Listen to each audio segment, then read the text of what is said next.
gets charged with these murders. And so I kind of get pulled into being a spokesperson for the prosecution in the murder case. Dick Harpootlian had so many people going out on TV saying, oh, there's reasonable doubt during the murder trial and their state's not able to prove their case.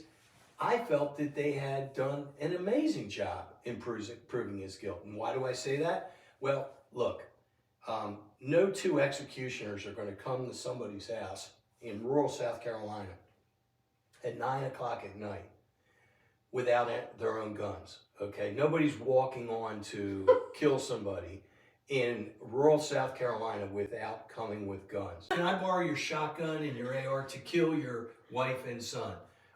Two, if two people commit murder, they're never going to be able to keep the secret. You wouldn't lie to your only living child, Buster, that you were actually there in the kennels 2 minutes before Maggie and Paul were shot. And for 2 years, he lied and said he wasn't at the kennel. And then when the police come, you're not going to have a whole new set of clothes on. Right.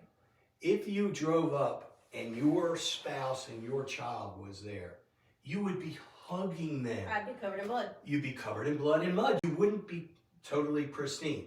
The first phone call you would make would be to your only living son, Buster, to say, if you really believe that people were trying to kill the family, you would say to Buster, you wouldn't wait 42 minutes to call Buster, and in the interim 42 minutes, you wouldn't do a Google search on fine restaurants in Beaufort, South Carolina. He did? So there was so much overwhelming circumstantial evidence that he did it. And so I was going on TV every night during the trial, battling whether it would be Mark Garagos, who's a famous lawyer in California, or Alan Dershowitz, a famous lawyer from Harvard University, who all were saying, oh, the state's case stinks.